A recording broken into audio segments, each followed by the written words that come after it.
자, 부등식의 활용 관련된 유형 문제 같이 풀어보도록 하겠습니다.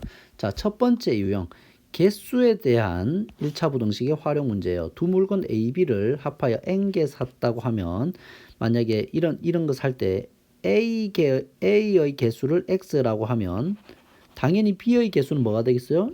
X개 뺀 만큼 있겠죠? 이런 식으로 세우고 식을 세우라는 거예요. 관련 문제 봅시다. 한 개 1,000원인 과자와 한 개의 1,500원인 빵, 이 둘을 합하여 20개를 사려고 한다. 전체 금액이 제한되어 있어요. 25,000원을 제한되어 있을 때 빵은 최대 몇 개 살 수 있는가? 자, 빵을 살 수 있는 최대 개수를 X개라고 합시다. 그러면 자, 1,500원짜리, 자, 이게 색깔을 바꾸고 1,500원짜리 빵은 몇 개 샀다는 뜻이에요? X개 사고. 그러면 1,000원짜리 과자는 몇 개 샀다라는 뜻이에요? 20개에서 X개 뺀 20 빼기 X개 샀다라는 뜻이죠.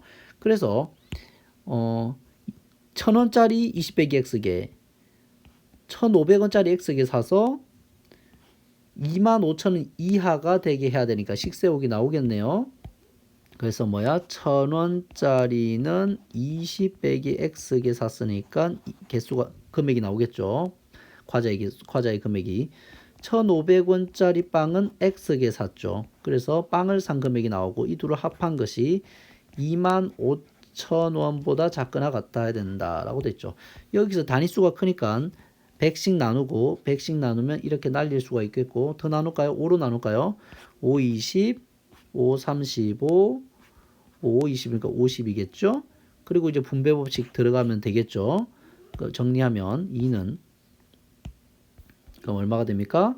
40-2x 플러스 3x는 50보다 작거나 같다. 이렇게 되겠죠. 이거 계산하면 x가 되고 40 넘어가면 10이 되네요. 자, 이렇게 되겠네요. 최대 몇 개 살 수 있습니까? 따라서 10개를 살 수 있다. 이런 식으로 문제를 푸는 겁니다. 아시겠죠? 자, 다음 볼게요.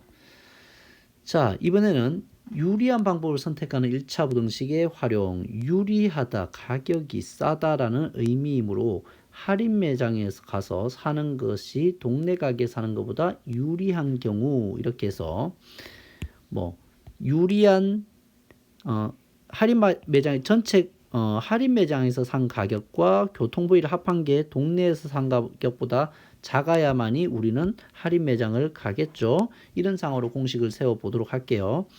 자, 집 근처의 가게에서 한 캔에 800원인 음료수가 할인 매장에서는 500원이라고 한다. 됐죠? 그리고 할인 매장이 다녀오는 데는 교통비는 1,600원이다. 그랬을 때 음료수를 몇 캔 이상 사는 것이, 음료수를 몇 캔 산다가 X라고 하면 되겠죠. 더 유리한가라고 하는 거죠. 그러면 말 그대로 할인 매장에서는 500원에 팔잖아요. 그러면 500X개를 지출했겠죠. 그 다음에 교통비는 1,600원이 들겠죠. 이게 바로 할인 매장에서의 총 지출이죠. 할인 매장 지출이죠. 그 다음에 얘는 동네 지출, 동네에서 동네 가게 지출이라고 하면 되겠죠. 이게 작아야 되겠죠. 그러면 동네에서는 얼마 팔았어요? 800원에 팔았어요. 산 개수는 똑같을 거 아니에요. 맞습니까? 자, 그럼 이렇게 되겠네요. 그래서 부등식은 요런 식 세우기는 이렇게 하면 되겠어요. 그러면 얘가 넘어가면 300x는 1600 이렇게 되면 되겠고, 100 날리면 x는 3분의 16이니까 3분의 16은 5점 얼마예요. 뒤에는 정확하게 계산하지 않아도 되죠. 그래서 x는 5점 얼마보다 커야 되는 거예요. 근데 개수라는 것은 하는 것은 자연수잖아요. 따라서 몇 개? 6개를 사야 유리하겠네요. 6캔이라고 할까요? 몇 캔이라고 했으니까 6캔을 사면 유리하다. 6캔 이상, 그죠? 이렇게 여러분들이 구할 수가 있겠습니다. 자, 세 번째. 이번에는 입장료에 대한 이야기를 또 해볼 수가 있어요. X명이 입장한다고 했을 때 A명의 단체 입장료를 지불하는 것이 유리한 경우, 자, A명의 단체 입장료와 X명의 입장료를 비교했을 때 더 유리하다고 하는 것은 X명이 자, 이렇게 되면 되겠죠. 자, 그러면 X명이 사실은 X명 단체 입장료가 쌀 거 아니에요. 그죠? 근데 단체 입장료라고 하는 것은 예를 들어서 40명 문제를 보면서 설명할게요. 이거 가지고는 설명하기 어렵네요. 문제를 통해서 보는 게 더 낫겠어요. 그냥 가봅시다. 어느 공원의 입장료는 한 사람당 1,000원이고 이게 기본이에요. 그런데 몇 명 이상을 끊으면 40명 이상의 단체인 경우는 즉 40개를 그냥 이상을 끊으면 입장료를 다 얼마씩 할인해 주는 거예요? 20% 할인을 해 준다라는 거예요. 그럼 실제는 얼마의 가격으로 사는 거예요? 100분의 20% 할인이라는 것은 100분의 80의 비율로 그러니까 여러분들이 이렇게 생각하면 되죠. 자, 100만 원 노트북이 있어요. 20% 할인을 해준다라는 것은 얼마예요? 100만 원에서 20만 원을 빼준다라고도 생각할 수도 있겠지만 우리가 100만 원에 대해서 그거에 뭐 100분의 80의 비율로 산다라고 생각할 수도 있겠습니까? 그러니까 반대로 생각할 수 있겠죠. 뺀다가 아니고 크기가 줄어든다라고 그죠? 그래서 이렇게 할인이라고 하는 것은 0.2의 비율로 빼준다는 것인가? 다시 말하면 전체 0.8의 값으로 산다라는 거로 비교하면 되겠습니까, 여러분들? 그래서 예를 들어서 100만 원이 있는데 10% 할인을 한다는 것은 기존에 있는 값에서 0.9의 비율로 산다라는 거죠. 0.9의 비율로. 그래서 20% 할인이면 80만 원이 되고 10% 할인하면 90만 원이 되는 거죠. 이런 식으로 여러분들이 좀 생각하는 걸 좀 기억을 해 놓읍시다. 그래야 여러분들이 좀 이 문제를 풀 때 조금 쉬워져요. 자, 여기 좀 줄여놓고. 자, 그랬을 때 문제를 보도록 합시다. 40명 미만인 단체는 몇 명 이상이면 40명짜리 그냥 40명 단체 입장권을 사는 것이 유리할까? 자, 40명 미만인 X명이 있어요. 근데 이 X명은 만약에 할인되지 않은 가격으로 사면은 얼마가 들어가야 되는 거예요? 1,000원을 다 지불해야 되잖아요. 그죠? 그죠? 그래서 1,000원을 다 지불을 해야 되니까 이렇게 쓸까요? 비교를. 자, X명이 입장한다고 치자. 얘 근데 40보다 작은 아이들이에요. 그래서 X명 입장료를 그냥 생으로 다 낼 때 할인 없이 내면은 우리가 1000X를 내면 되겠죠. 그런데 우리가 40명의 단체 입장료는 얼마인지를 생각해 볼게요. 40명 이상이면 단체 입장료를 받는다고 했으니까 단체 입장료를 우리가 확인해 봤더니 할인된 가격은 얼마 하겠어요?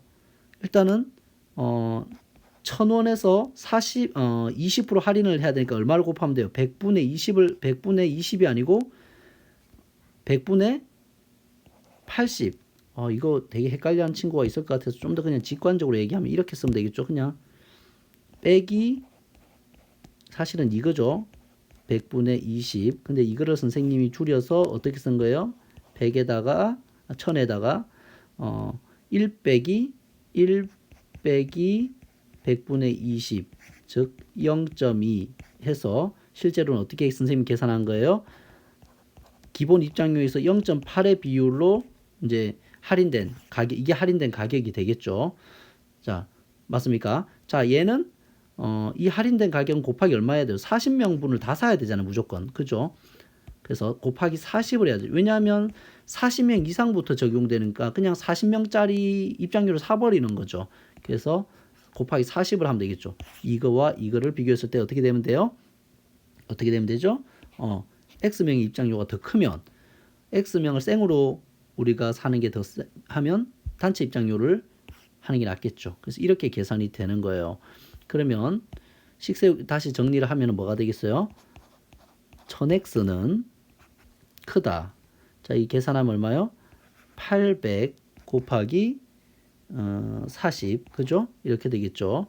그래서 이거 계산하면은 48, 32죠. 32000이 되고 1000을 다 날려버릴까요? 1000을 다 날려버리면 따라서 x는 얼마가 됩니까? x는 32보다 커야 돼요. 즉 다시 말하면 몇 명부터 33명부터는 우리가 각자 그냥 할인 없이 계산하는 것보다 사는 것보다 40명짜리 그냥 40개 단체 입장권 40개를 그냥 사는 게 낫다라는 거죠. 알겠습니까? 여기서 이제 입장료 할인 때문에 여러분들한테 계산하는데 조금 신경 쓰이는 부분이 있어서 익숙하지 않은 부분들이 있을 것 같아서 조금 복잡하게 설명했는데 잘 한번 꼼꼼하게 다시 한번 풀이 과정을 이해해 보기를 바라겠습니다. 자, 다음. 자, 이번에는 이건 또 쉬운 거죠. 가로의 길이가 세로의 길이보다 4cm가 긴 직사경이 있다고 칩시다. 그랬을 때 둘레의 길이가 100 이상이 되려면 세로의 길이는 몇 cm 이상이어야 되냐? 세로의 길이를 우리가 x라고 두면 가로의 길이가 4cm 크다고 그랬으니까 x 플러스 4가 되겠죠. 자, 이 둘레가 100cm 이상이 돼야 돼요. 그럼 둘레를 기준으로 우리가 식을 세우면 되겠죠.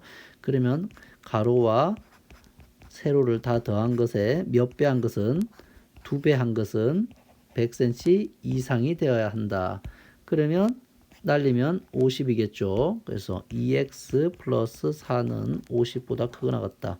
2x는 46, x는 23이 되겠네요. 그럼 몇 cm 이상이면 되겠어요? 따라서 23cm 이상이면 되겠네요.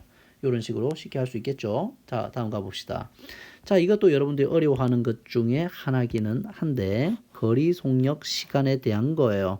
자, 외워 놓읍시다.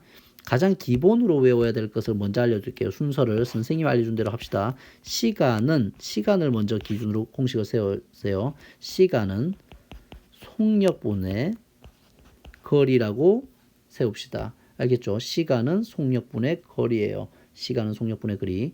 두 번째는 거리 공식을 외울 거예요. 거리 공식은 어떻게 하면 되겠어요? 뭐만 넘어가면 되겠어요? 자, 이거 가져와서 그대로 복사해서 여기 붙여 넣은 다음에 거리만 남기고 다 넘겨주면 되잖아요. 그죠? 거리만 남기고 다 넘겨주면 되겠죠. 하면은 뭐야? 속력이 넘어가면 어떻게 되겠어? 분자로 넘어가겠죠? 그럼 이렇게 넘어가서 곱해질 거 아니에요. 그죠? 그래서 거리는 시간 곱하기 속력이 되는 것을 확인할 수 있겠습니까?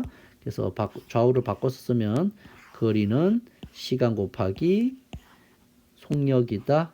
이렇게 여러분들이 공식화 시킬 수가 있겠네요. 거리는 시간 곱하기 속력이다. 일단은 여러분들 많은 공식을 외우려고 하지 말고 이 두 가지만 외워 놓읍시다. 시간은 속력분의 거리, 거리는 시간 곱하기 속력이다. 이 정도만 외울게요. 자, 5-1번 볼게요.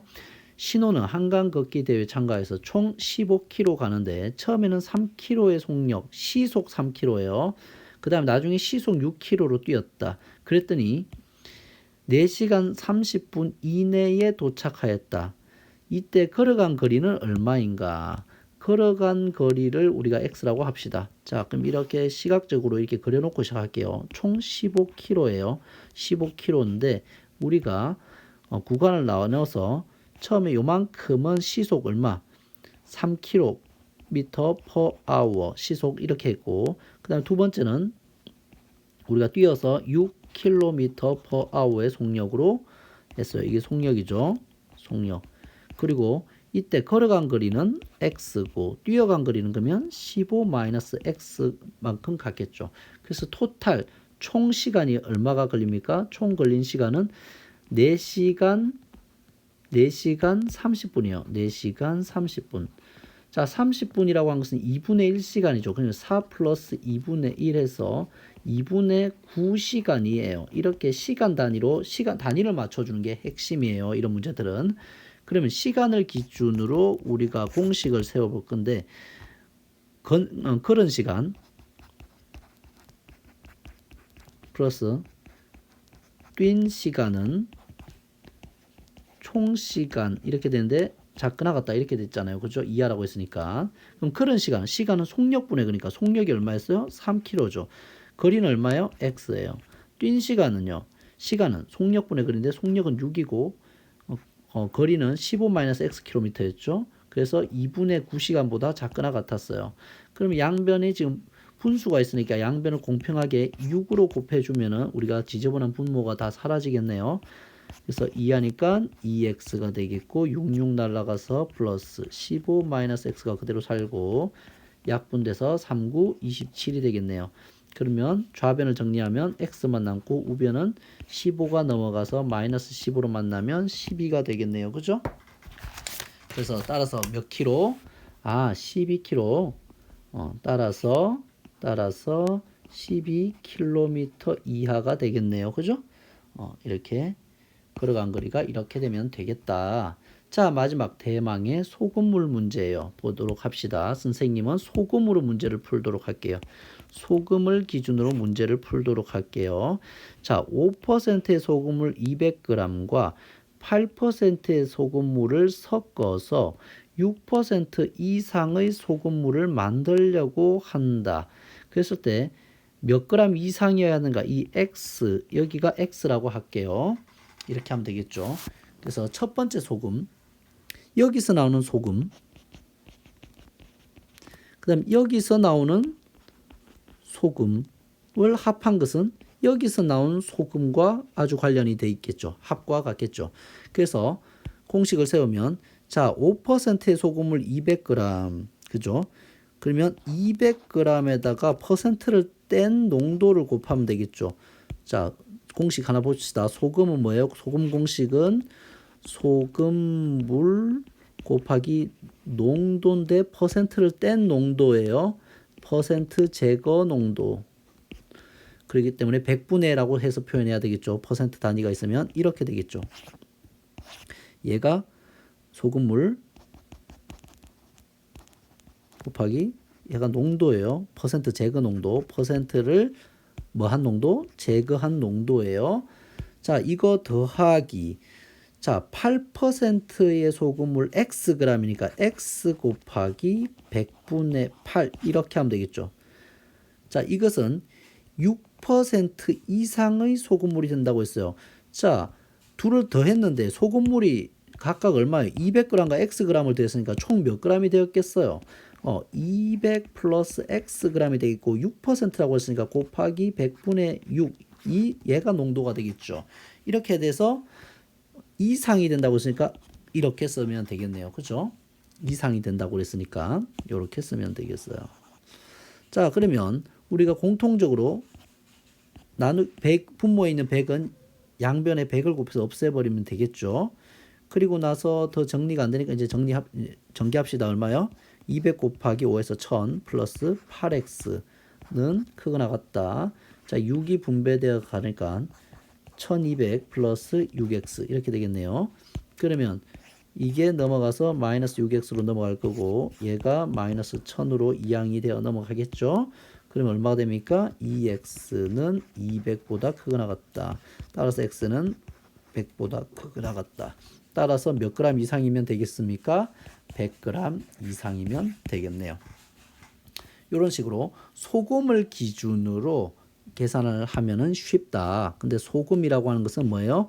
소금물에다가 농도, 퍼센트를 뗀 농도를 그냥 단순히 곱하면 나오는 그다라고 여러분들이 좀 기억을 해주면 좀 쉽게 우리가 소금물 문제를 공략할 수 있을 거예요. 자, 여기까지인가요? 네, 여기까지 하고 끝내도록 하겠습니다. 수고하셨습니다.